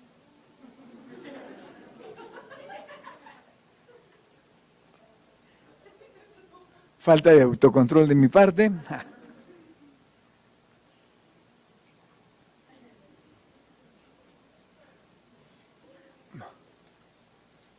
Bueno, ahora sí, va a empezar. Ahí está. Y luego esta. Y luego obsérvese, los movimientos tienen que ser. Él no se equivoca, por eso es que hizo su video, ¿verdad? Porque no se equivoca. Va a estar pasando. Obsérvese cómo nunca pone una más grande sobre una más chica. Siempre está moviendo de tal manera que las más grandes siempre queden debajo de las más chicas. Y se tienen que tener varios movimientos. Esto, quieran creerlo o no, es una indicación de la inteligencia de la persona, sobre todo de su autocontrol. Autocontrol es la clave. Yo sé que a lo mejor quieren ver el final, pero no los voy a dejar para poder terminar ya con esta plática y decirles que, miren, los sistemas de placer nos dan la sensación subjetiva de felicidad, ¿verdad? Nos sentimos muy contentos y la felicidad siempre está asociada al estímulo. Me compré un coche, ay, qué contento estoy. Me dijo que sí, una persona que yo quería que me dijera que sí, qué contento estoy. Pero si el coche se lo llevan, la persona dijo, pues fíjate que siempre no, entonces desaparece. Si nos da gusto comernos un pastelillo, el gusto va a durar hasta que se termine el pastelillo. Y después se acabó esa felicidad, ¿verdad? Entonces la felicidad siempre está asociada al estímulo. Ajá. Y la sensación de tristeza, de displacer, también va a estar asociada al estímulo y va a estar asociada a esa estructura del cerebro que les dije. Pero ¿quién lo va a controlar? La corteza prefrontal. Y la corteza prefrontal, desafortunadamente, muchas veces se equivoca, porque interpreta los estímulos de una manera que no es la correcta, ¿sí? Por eso, desde Epicteto, que es del siglo I después de Cristo, los hombres son perturbados no por los acontecimientos, sino por las opiniones que se forman. Entonces, la gente va a decir, la manzana es sabrosa, el alcohol es sabroso, el vino es sabroso, y va a creer que la mayoría de los pacientes que tengo, yo consumo, porque eso me integra con algunos y me hace ver superior a otros, ¿verdad? Ninguno de ellos pasa de 20 años, déjenme decirles, ¿eh? ¿No? Ninguno de estos pacientes que estoy mencionando pasa de 20 años. Pero ellos dicen, no, pues, los demás me envidian porque yo, ¿verdad? Yo consumo. Ajá. Entonces, es una idea de integrarse, pero malinterpretar el medio, ¿verdad? Bueno, la idea pues global que les quería mencionar era justamente algunas estructuras, qué son las drogas y cómo, más que nada, podemos prevenir. Si tenemos hijos chiquitos, enseñémosle a tener autocontrol, ¿verdad? No porque pide los dulces allí inmediatamente en el súper se los vamos a comprar, ¿no? O el hijo de nosotros que dice, oye, necesito una computadora porque va a empezar el nuevo ciclo y la necesito, me la compras y están ahí en el, no sé, en el centro comercial. Dice, sí, vamos a ver y te la compro. No, lo siento. Sí puedo, sí tengo el dinero, sí te la mereces, sí la necesitas, pero te la voy a comprar en 2 semanas. ¿Por qué? Nada más para que ejercites tu autocontrol. Punto, ¿verdad? Autocontrol para lo que nosotros les ofrecemos a nuestros hijos va a ser una prevención. Nada más vean la sociedad de hoy. ¿Quieren hablarle a alguien? Saquen su teléfono, píquenle al nombre y ahorita le hablan, ¿verdad? ¿Quieren algo de comer? Ahorita píquenle al, ¿qué? ¿Cómo se llama? Uber Eats. No traen coche y ya se quieren ir a su casa, pues píquenle al Uber, ¿verdad? Todo inmediatamente, todo inmediatamente. Yo tengo 61 años, crecí en un pueblo donde ni bibliotecas habían. Para tener algo había que esperarse mucho. Y no es que me lo negaran, es que simplemente se tardaba. Oye, papá, ¿no me compras otros zapatos? Y él decía, a la quincena, ¿verdad? Y había que esperarse a la quincena porque no había dinero. Entonces, intuitivamente el humano le enseña al humano el autocontrol. Y actualmente lo estamos perdiendo, porque todo está nada más al estirar la mano, en muchos niveles de la sociedad. Bueno, es todo. Muchas gracias por escucharme.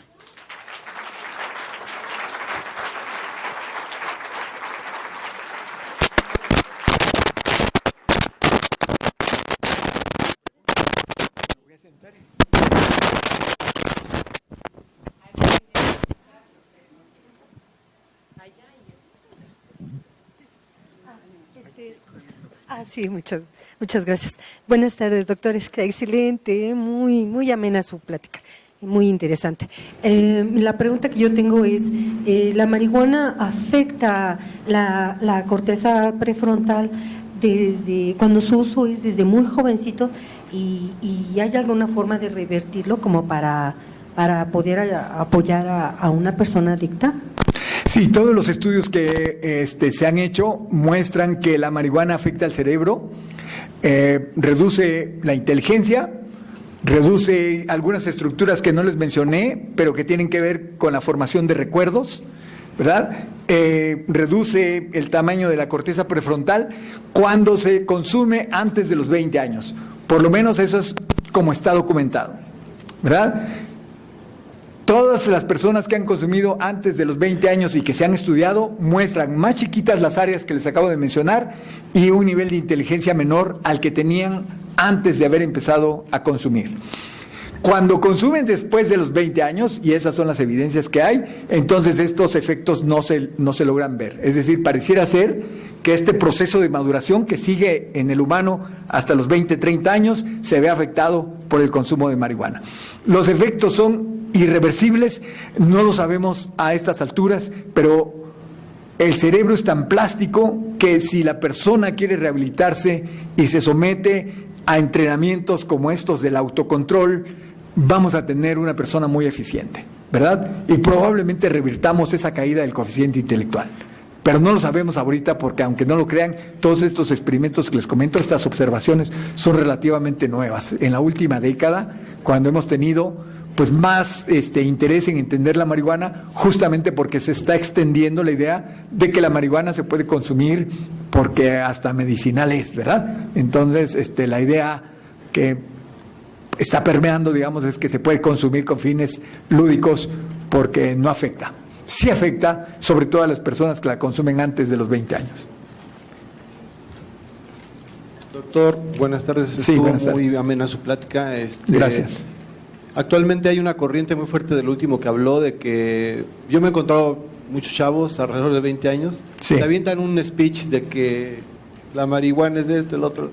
Los escuchas con tanta vehemencia que dices, pues regálame un porro, ¿no? Exacto, convencen, ¿no? Yo lo que le quiero preguntar es realmente que en cuanto a lo terapéutico, ¿de qué estamos hablando? O sea, si Ok, buena pregunta. Para lo del cáncer, que se dice, exacto, ¿no? Que creo que epilepsia, cosas sí, así. Sí. Esa es mi pregunta, Doc. Sí, miren, la marihuana es una planta que produce sustancias químicas y produce aproximadamente 400 sustancias químicas, ¿verdad? De las cuales estudiadas nada más 2, ¿sí? Las otras medio estudiadas, y en mi grupo y la doctora Herrera, que ahí está sentada, ella estudia algunos compuestos que les llamamos fitocannabinoides porque son extraídos de la planta, ¿verdad?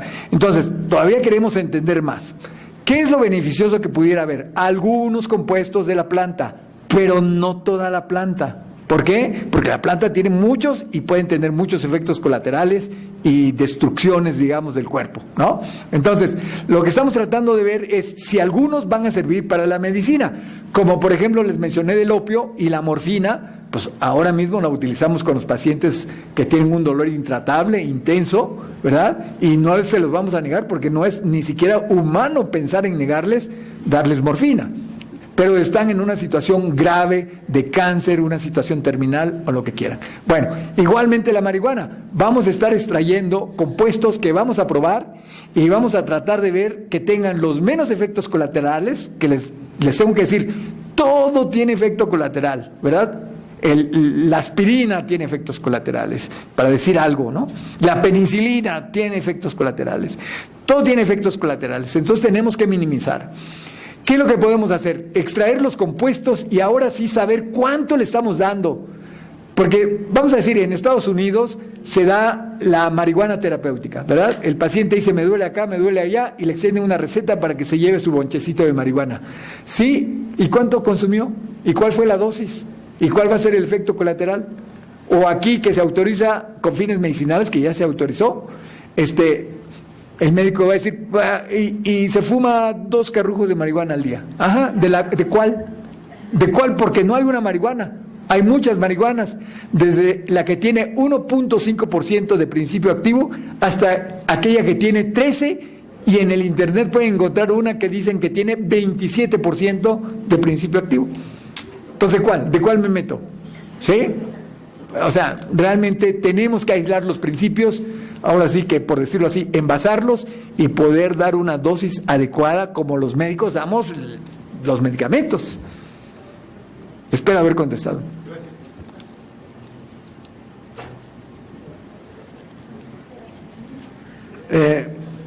También quisiera agradecer la plática. Muchas gracias. Y formular 2 preguntas, aprovechando Sí. la oportunidad. Bueno, se ha dicho que la marihuana desinhibe el uso, desinhibe a la persona para consumir otras drogas. ¿Es cierto o no es cierto? Bueno, eso es una primera. ok. Y la segunda es, hay algunas partes de la planta de la marihuana que son más perjudiciales que otras. Por ejemplo, se dice que los cocos de la planta de marihuana producen un mayor efecto perjudicial para la persona. Gracias. Bueno, entonces, ya se me olvidó la primera. Sí, que si provoca que se consuma otra sustancia. Miren, los norteamericanos crearon esa idea de que existen las drogas con puerta. Le llaman las drogas con puerta. Que es alcohol, tabaco, marihuana y entonces necesariamente cocaína, heroína, cocodrilo y todo ello, ¿no? El sistema que les mostré, que se llama de motivación y recompensa, es ahí a donde actúan las drogas. Si una persona consume una droga, ese sistema es activado por esa sustancia. Si consume otra, va a actuar ahí mismo, ¿verdad? Y si consume otra, también ahí va a actuar. Entonces, una puede facilitar la presencia de la otra, pero no es que la marihuana facilite las de las demás. Si el chavo empieza con heroína, pues heroína le va a facilitar. Si el chavo empieza con alcohol, pues el alcohol le va a facilitar. Por eso le llamamos droga de inicio y droga de impacto. La droga de inicio es con la que iniciaron y la de impacto frecuentemente es una diferente y es la que están consumiendo actualmente. Y es con la que nos tenemos que enfrentar cuando lo queremos rehabilitar. Entonces, no hay nombres de drogas que sean las con puerta, sino que la persona con la que inicie esa va a ser su droga con puerta en todo caso. ¿De acuerdo? Entonces, una facilita la otra. Pero hay otro comentario que quiero hacer tal vez para que tengan una idea más completa. Finalmente, como les dije al principio, 4% de la población se vuelve adicta, a pesar de que hay mucha más gente que utiliza. Por ejemplo, de alcohol, la encuesta nacional de adicciones dice que 65% de la población consume alcohol, que creo que se quedan cortos, pero vamos a aceptar. Y aproximadamente 7% tienen un problema de adicción al alcohol. ¿Por qué? Si es 65%, ¿por qué solo el 7%? Porque hay vulnerabilidad. Porque desafortunadamente hay genes que nos vulneran a las adicciones. Porque no solamente hay genes, sino la manera en que funcionan los genes, que le llamamos epigénesis, también puede hacer vulnerable a una persona, ¿verdad? Entonces, desgraciadamente no sabemos cuáles genes, ni los podemos determinar. Así que, como decían en aquel comercial viejo, la prueba es cuando usted lo prueba. Así es de que cuando usted se entere que es adicto o que es vulnerable a la adicción, es porque ya es adicto, ¿verdad? Desafortunadamente. Entonces, hay vulnerabilidad para poder padecer una adicción. Y la siguiente pregunta era que si había partes de la planta que fueran más dañinas. Bueno, yo nada más voy a decir, hay partes de la planta que tienen más concentración del principio activo, como ¿cómo se le llama? Las puntitas de los coquitos. Los cogollos, tienen mucho más concentración. Pero, por ejemplo, la resina, que hay algunas plantas de marihuana que son mucho más resinosas que otras, la resina tiene una alta concentración, de tal manera que un poquito desecada se vuelve lo que los chavos le llaman el hash, que es el hashish o hashish, como le dicen algunos, y que lo meten en el heater, como le llaman, le prenden y se lo fuman, ¿verdad? Ese tiene mucho más concentración de principio activo, ¿verdad? Entonces, si principio activo es igual a daño, entonces podría yo decir, bueno, pues sí son las partes que más daño podrían hacer, en todo caso. Yo nada más digo, son las que más principio activo tienen, ¿no? Buenas tardes, doctor. Buenas tardes. Bueno, mi pregunta es, ¿qué tan cierto es que el cigarro es más dañino que la marihuana. Bueno, el cigarro sabemos que es aceptado socialmente, ¿no? Pero contiene nicotina, raticida y demás. Entonces, ¿qué tan cierto es? Porque, bueno, yo también he tenido contacto con chicos drogadictos y me dicen que es más dañino el cigarro que un cigarro de marihuana. ¿Qué Claro. tan cierto es esto? Sí, se hizo un estudio en el Reino Unido por órdenes de Su Majestad. Se hizo un estudio en el cual se vio cuáles eran las drogas que circulaban en el Reino Unido. Y luego, en una escala que no tengo tiempo de explicarles, se estableció que la droga más dañina, lo más dañino que podría haber de una droga, digamos sinónimo de mata, esa droga mata, se le iba a calificar con 100. Y ya de ahí todos los efectos iban para abajo, ¿verdad? La que calificó 72, acuérdense, 100 es nada más de ver la mata, ¿no? No, la que calificó 72 fue el alcohol, ¿sí? La que calificó 22 fue el tabaco, la que calificó 20 fue marihuana. Y claro, en medio allá están las otras, ¿verdad? Nada más estoy mencionando esto. Es decir, con el patrón de consumo que hay, el alcohol y el tabaco son más dañinos que la marihuana. Con el patrón de consumo, ¿verdad? ¿Por qué? Porque yo puedo traer aquí mi cajetilla de cigarros. Si aquí en este recinto hay un sitio donde dice que se permite fumar ahí, pues me voy a fumar allí y nadie me va a ver feo, nadie me va a correr. Es más, a lo mejor algunos dicen, oye, Oscar, también tengo otra pregunta que hacerte, y no les importa que yo esté fumando tabaco, ¿verdad? Pero si estoy fumando marihuana, ahí es otro asunto, ¿verdad? Entonces a mí me ven mal, tengo el rechazo social, no me ven ya tan bonito, y entonces pues yo me tengo que esconder. Entonces ese es el patrón de consumo. Entonces, con este patrón de consumo, estas dos sustancias que son legales, el tabaco y el alcohol, son más dañinas que la que es ilegal, que es la marihuana. Pero ustedes imagínense que hacemos un estudio, que nunca va a ocurrir porque no es ético, pero que le damos una cajetilla de tabacos a una persona y a otra le damos una cajetilla de marihuana. Y ahora sí vamos viendo cuál hace más daño, ¿verdad? Porque sería el mismo patrón de consumo. Entonces ya sería otra historia, ¿no les parece?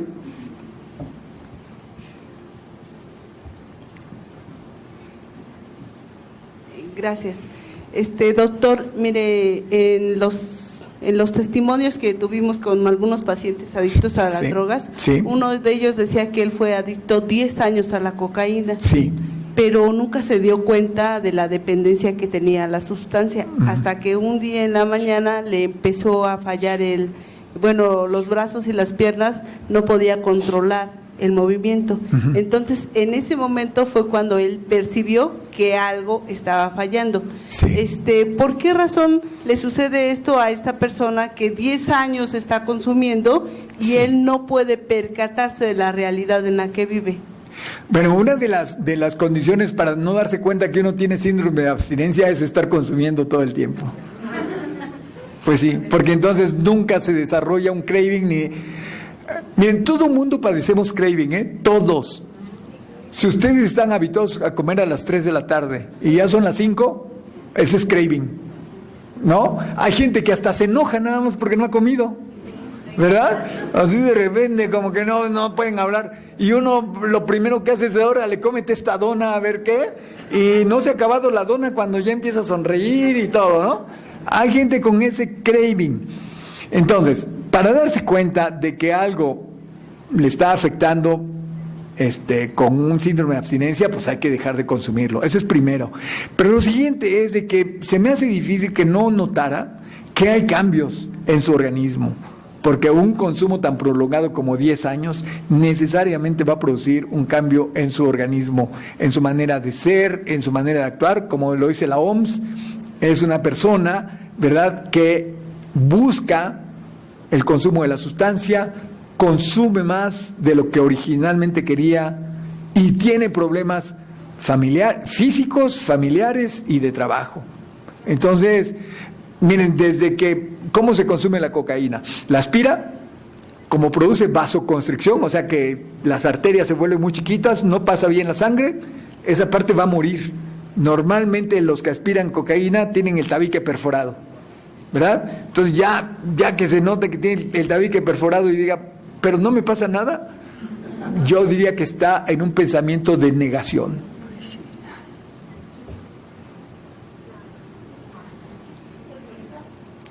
Diga.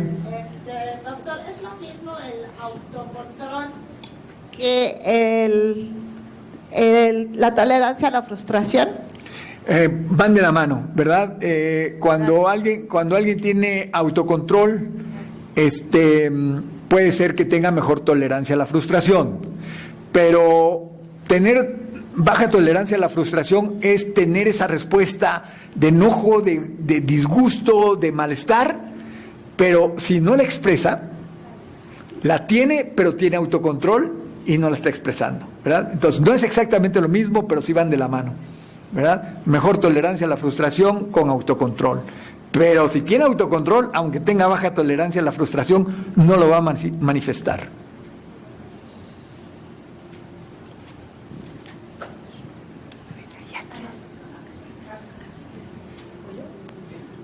¿Las sustancias que se fuman en las shishas tienen el mismo daño que el tabaco? A ver, ¿me la repite? ¿Cómo? Las shishas son unos aparatos en donde meten agua. Ah, sí, la parte, sí, perdóneme, sí, entonces claro. dicen, no tiene nicotina, no tiene nada dañino. Exacto. Entonces no me hace daño estar fumándome eso. Sí. Bueno, perdón que me ría un poquito. Perdón, la verdad es que debí haber tenido autocontrol.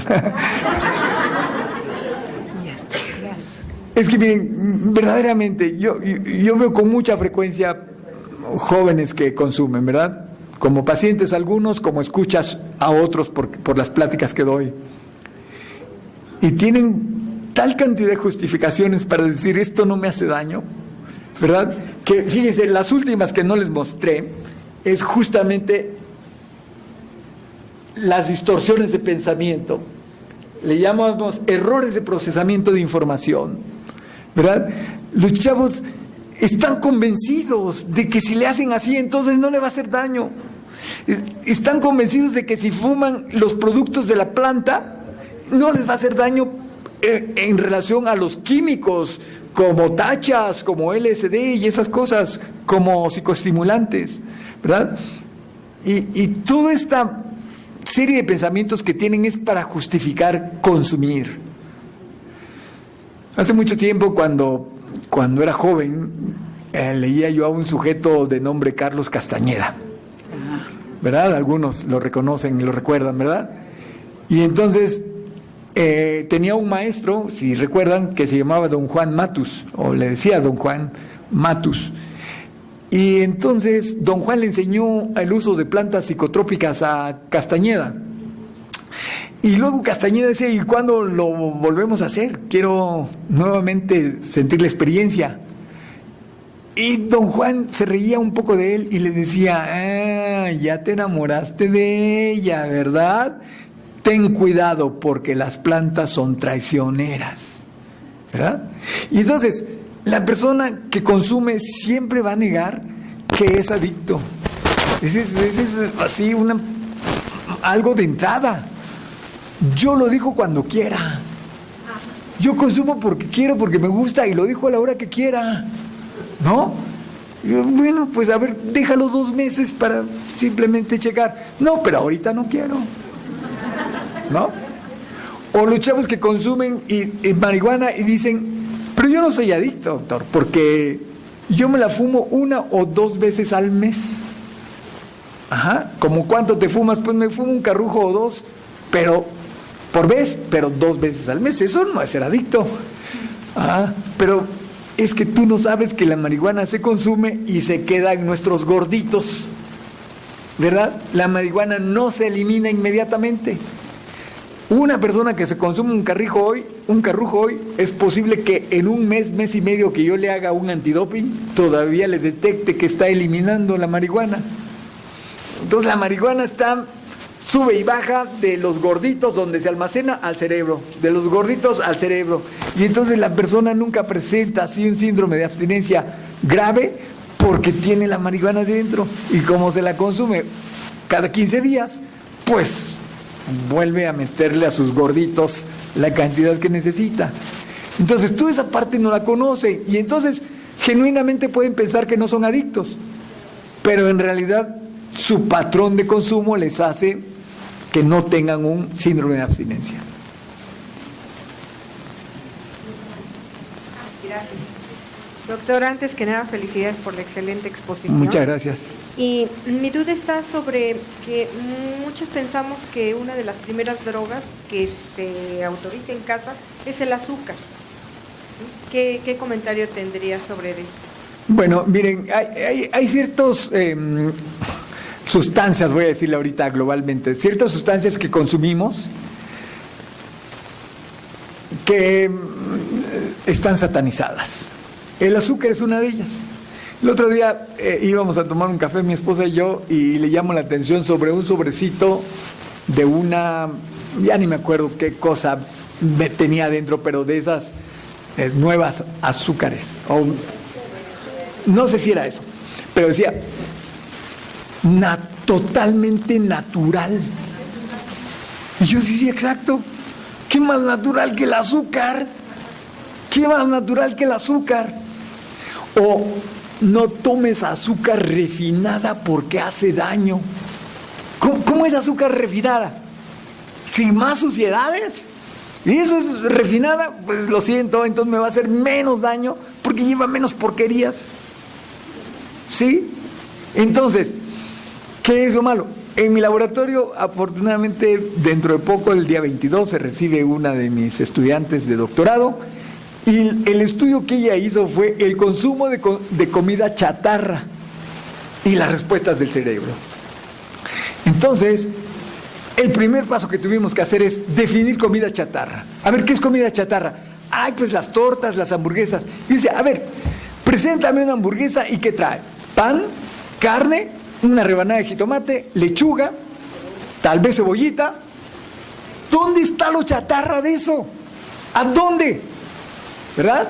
Y entonces tuvimos que concluir que comida chatarra era la que por gramo tiene más densidad calórica, pero eso no la hace chatarra. Lo que la hace chatarra es el patrón de consumo. No sé si han visto por ahí una película que se llama Super Size, ¿verdad? Y entonces este sujeto desayuna, come y cena en McDonald's, y a la vuelta de un mes tiene hígado graso, vomita y no sé qué más, y dicen, ¿ya ven que comida de McDonald's hace daño?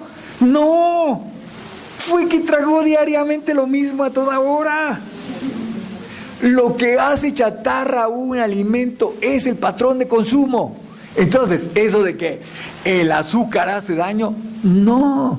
El azúcar, tenemos todo un sistema enzimático que la convierte en energía, que es necesario. El 30-40% de la energía la consume el cerebro, con solo estar pensando. Entonces le tenemos que meter azúcar. El azúcar es buena en la cantidad adecuada. O sea, no hay nada de eso que el azúcar refinada y no sé qué más. Gracias, doctor. Buenas tardes. Bueno. Tenía una pregunta relacionada cuando hay una doble adicción, o sea, que dos drogas, por ejemplo, el juego y el alcohol, o cualquier otras dos, la célula se hace bolas o compite en sus receptores, o cómo le hace la célula para diferenciar. Sí, primero déjeme decirle que yo no conozco ningún chavo que no consuma canasta básica. Yo no conozco uno que diga, nada más consumo esto. Consume alcohol y tabaco, o consume alcohol, tabaco y marihuana. Esa es canasta básica, ¿verdad? Y luego, pues, ya lo que la economía vaya pudiendo, pues hoy le metí cristal, hoy le metí cocaína, hoy le metí alguna otra cosa que no es tan frecuente. Entonces, no hay un chavo que yo conozca que consuma. Y eso que los tratamos de conseguir, los puros de marihuana. ¿Por qué? Porque tenemos estudios con la doctora Alejandra donde estamos viendo si hay modificaciones en sus genes que los hagan más vulnerables. Entonces los queremos solamente que consuman una cosa. No pudimos. Imposible. O sea, no hay chavos que consuman o personas que consuman una sola sustancia. Entonces no se hace bolas por una sola cosa, porque es el mismo sistema. Acuérdense, sistema de motivación, recompensa, ese que todo el mundo activamos, pero con cosas más adaptativas, digamos, como comer, como hacer el amor, como sonreír, como... ¿verdad? No se hace bola, es el mismo sistema.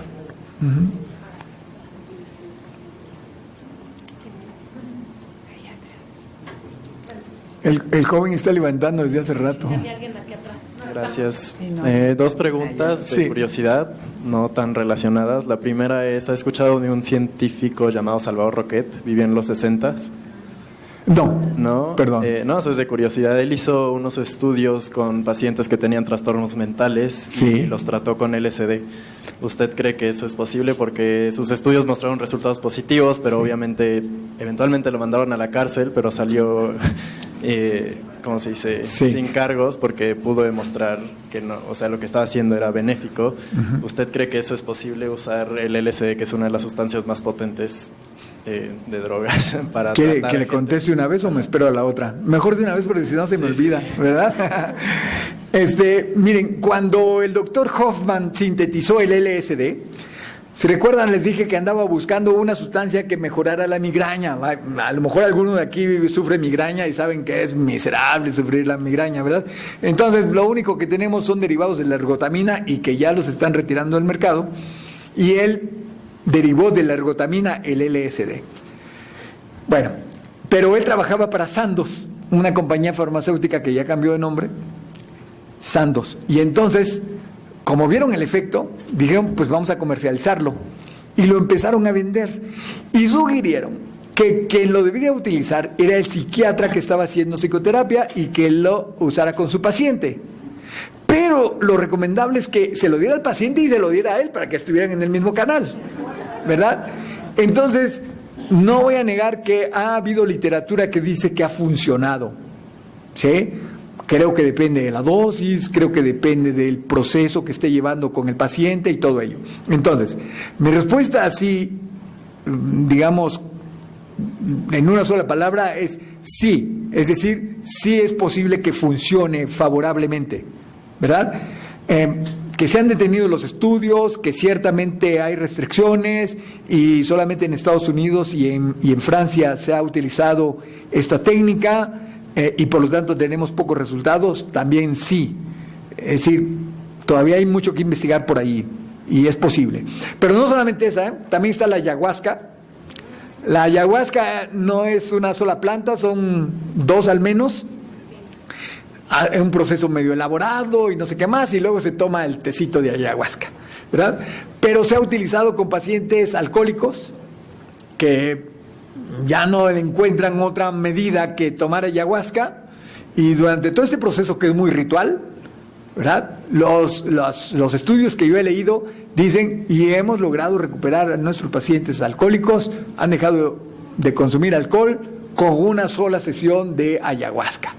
Entonces, que puedan tener alguna capacidad terapéutica o algo, alguna de estas sustancias, posiblemente, ¿verdad? Tampoco lo vamos a negar. La segunda. Bueno, y la otra, le aseguro que la he escuchado. Hay un gran debate entre gente que fuma marihuana y gente que toma alcohol, que dicen, no, es que la marihuana es más dañina, no, es que el alcohol es más dañino. ¿Qué piensa usted? Pues como lo acabo de decir, ¿verdad? Con los patrones de consumo actuales, definitivamente el alcohol es más dañino que la marihuana, ¿verdad? ¿Por qué? Pues porque se permite, porque ahorita vamos al súper todos y todo el mundo nos podemos comprar el alcohol en la presentación que quieran. Porque además tenemos esa fantasía de que, pues es que este tequila es reposado y este otro es no sé qué, o este vino es de Bordeaux, mientras que este pues nada más es de X, ¿verdad? Y entonces tenemos toda esa fantasía. A final de cuentas, todo es alcohol. Todo es alcohol. Con saborcito aquí, con saborcito allá, natural o artificial, pero todo es alcohol, ¿verdad? Entonces, con el patrón de consumo que tenemos de alcohol y patrón de consumo de marihuana, resulta más dañino alcohol. Pero si las ponemos igual, ahí todavía no sabemos. pero hay muchas probabilidades que marihuana pudiera ser más dañina, pudiera ser.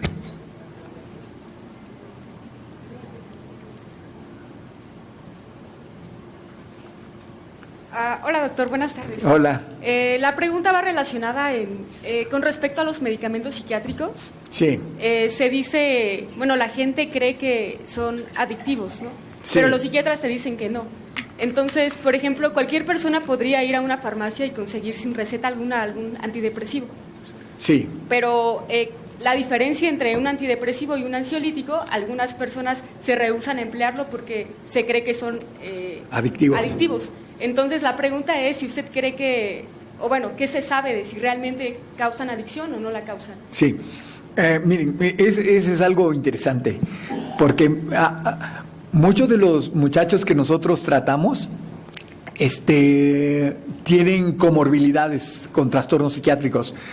Para no satanizar, digo que pueden estar deprimidos, pueden estar ansiosos, ¿verdad? Pueden tener un trastorno bipolar, ¿verdad? Estoy tratando de quitar, no piensen en esquizofrenia o psicosis ni nada de eso, ¿verdad? Vamos a estas partes. Y entonces cuando les decimos, mira, yo creo que en parte estás fumando marihuana o estás consumiendo X o Y, es porque estás deprimido. Mira, todos los criterios de lo que te hemos preguntado, y estás deprimido. Entonces, ¿cómo te parece que empezamos a tratar tu depresión? ¿Qué me va a dar? No, pues te vamos a dar este fármaco, por ejemplo, fluoxetina. Te vamos a dar fluoxetina. ¿Es adictivo? Porque si es adictivo no lo quiero. Hello, ¿no? O sea, ya te estás metiendo la canasta básica de adictivo y me vienes a poner problemas con un fármaco. Y entonces algunas veces he dicho, si es adictivo y te hace bien, ¿cuál es el problema? ¿Verdad? Una persona que tiene diabetes y se tiene que meter insulina, que es farmacodependiente, ¿no es cierto? O sea, depende de la insulina. Si no se la mete, se muere. ¿Eso está mal? ¿Verdad? Alguien que es cardiópata, alguien que es hipertenso, depende del fármaco para toda su vida. ¿Eso está mal? ¿Verdad? Entonces, los fármacos que han sido científicamente probados, que se han hecho cientos de estudios en todo el mundo, antes de llevarlos a la utilización clínica, y la experiencia clínica nos ha dicho que funcionan, ¿verdad? Son adictivos, algunos, para el bien del paciente. Y ni modo, pero está controlado. Entonces, los antidepresivos, ninguno es adictivo y todos se venden sin receta médica, ¿verdad? Pero los ansiolíticos sí. Los ansiolíticos sí pueden llevar a la adicción. Si el médico sabe tratar sus ansiolíticos, no tiene por qué llevar a la adicción a su paciente, ¿verdad? Se lo va a dar en cierto tiempo y en cierta cantidad y no tiene que llevarlo a la adicción si está bajo control médico. Pero hay veces que el señor, la señora luego dice, es que tengo un primo que me da la receta y yo voy y me lo compro. Bueno, pero eso ya no está bajo el control, supervisión de su médico, ¿verdad? Entonces, si producen adicción, pueden llegar a producir adicción. ¿Cómo qué? Como las benzodiazepinas en general, ¿verdad? Que son los ansiolíticos que más ocupamos, ¿sí? Tipo alprazolam, tipo clonazepam, sí pueden producir dependencia, pero el médico debe saber tratarlo, 1. Y 2, si eso le permite llevar una vida adaptativa, pues es un pago, digamos, ¿no? ¿Qué hay que hacer?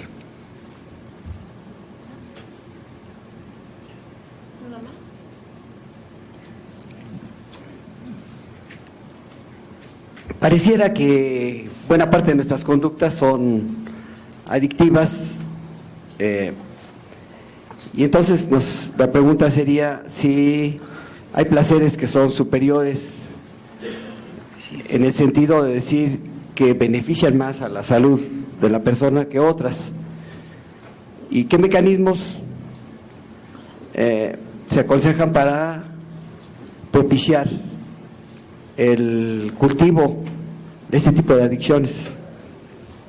Sí, muy buena pregunta. Miren, el placer es una parte inherente, voy a decir del humano, pero en realidad también de, por lo menos los mamíferos, ¿verdad? Pero me quedo con el humano.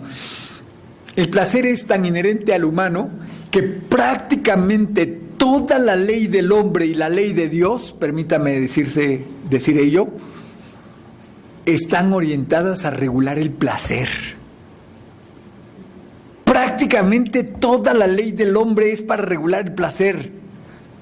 No tomes lo que no es tuyo, no bebas demasiado, no atentes contra la salud por solo el placer. O lo que ahorita le llamé la ley de Dios, no desearás a la mujer de tu prójimo. Pero ¿y si ella quiere qué? ¿Ah? No fornicarás. Válgame, ¿no? O sea, todo está orientado a regular el placer en el humano.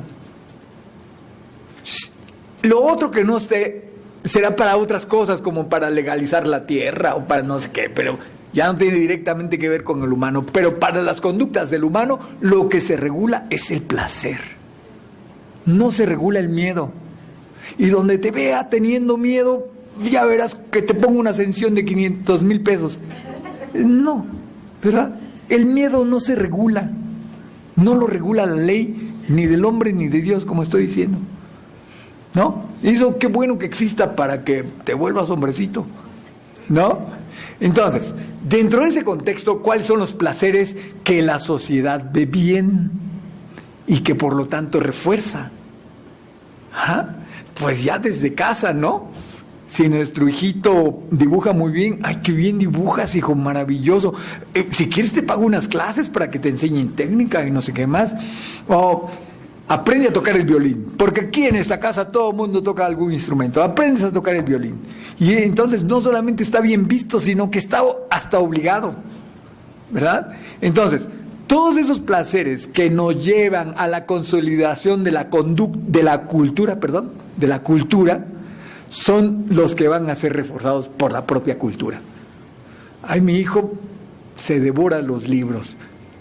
Siempre anda queriendo leer un nuevo libro. Ay, mi hijo estuvo citando a Schopenhauer y tiene 10 años. Mi hijo, ¿dónde habrá leído a Schopenhauer?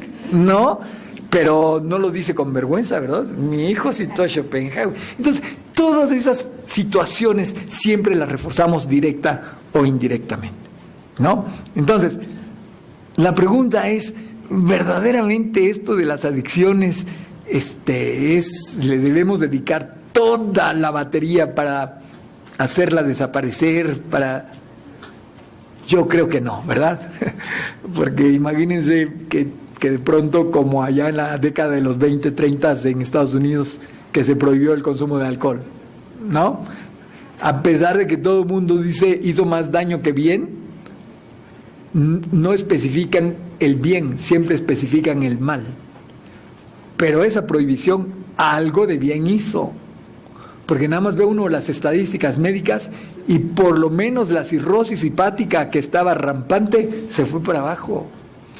Entonces hubo consecuencias positivas, sí, pero la gente quiere ver nada más cierta parte de la fotografía. Entonces, ¿cómo le vamos a hacer para estimular ciertas cosas en nuestros hijos? Yo diría, váyase a lo básico, porque si no le van a empezar a imponer cosas a sus hijos y ellos se van a rebelar. Porque el cerebro está para rebelarse. Si ahorita les digo, no piensen en un caballo blanco, les prohíbo que piensen en un caballo blanco. Todos ya pensaron en un caballo blanco, porque así es el cerebro. Usted dígale a su hijo adolescente, no hagas tal cosa, lo va a hacer. Dígale a su hija adolescente, no salgas con ese muchacho que... el mismísimo que va a andar buscando. El cerebro está para desobedecer. Entonces, ¿qué vamos a hacer? Simplemente enseñarle autocontrol. Esa es una de las contribuciones que podemos hacer. La última, sí. Buenas tardes. Gracias. La pregunta es la siguiente. ¿Cuál es la situación actual respecto de la legalización del consumo de la marihuana? ¿Se legalizó para fines terapéuticos o para fines recreativos? ¿Cuál es su opinión? Sí, bueno, una cosa es lo que haya ocurrido y otra mi opinión. Lo que ocurrió fue que se legalizó con fines médicos y de investigación, la marihuana, ¿verdad? ¿Cuál es mi opinión? Que no debe haberse legalizado con fines terapéuticos la marihuana. Esa es mi opinión. ¿Por qué? Porque a mí lo que me interesa es sacar los principios activos, como ya los dije, y eso sí los podemos dosificar adecuadamente y entonces beneficiar al paciente, como con cualquier pastilla que damos una dosis exacta y decimos, esta es la dosis que le va a funcionar, ¿verdad? Como insisto, decirle que se fume un porro de marihuana, nunca voy a saber cuánto se metió de THC, aunque yo sepa cuánto tiene el porro de marihuana, pues no sé cuánto pueda ser absorbido por el cuerpo y todo eso, ¿verdad? Entonces, en mi opinión, no debió haberse legalizado con fines medicinales, pero se legalizó con fines de investigación. Lo celebro porque ahora sí la vamos a poder investigar abiertamente, porque nosotros también estábamos rompiendo la ley si la investigábamos. Con fines lúdicos no se ha legalizado, y tampoco me importa mucho ni la marihuana ni las drogas, digamos como tal, que se legalicen o no. Lo que me importa es el cerebro, porque como les acabo de decir, ese cerebro. Las drogas no son como los virus que andan por allí y de repente nos atacan y nos enferman de una gripa o algo, ¿verdad? No andan ahí volando y nos atacan. Nosotros tenemos que ir voluntariamente a conseguirlas y muy probablemente a gastarnos nuestro poco dinero que tengamos para adquirirlas. Entonces es un cerebro con ciertas características que las busca. Entonces, a mí lo que me interesa es el cerebro. Puede ser la sustancia más dañina del planeta, la que yo tenga enfrente, pero si no me la consumo, me tiene profundamente sin cuidado. Entonces, lo más importante es el cerebro, lo más importante es detectar quién tiene una vulnerabilidad, lo más importante es detectar cómo podemos rehabilitar a alguien que ya está consumiendo. Eso es lo más importante.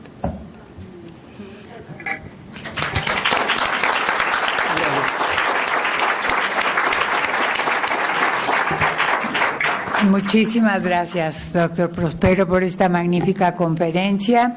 Y los invito el 29 de junio a las 18 horas a nuestra última del semestre, que es Envidia y Celos. Y la va a dar la doctora Lucy Ryder de la Facultad de Psicología. Y bueno, y para el semestre que viene sí tenemos ya algunas otras cosas como emociones y migración, y emociones y redes sociales, o sea que hay muchas cosas interesantes para el futuro, pero pues bueno, ya les estaremos anunciando. Muchas gracias. Claro, pero aquí además hay creo que aquí tenemos con todo esto. No traje, la subí en mi coche. Mi correo es opg@unam.mx.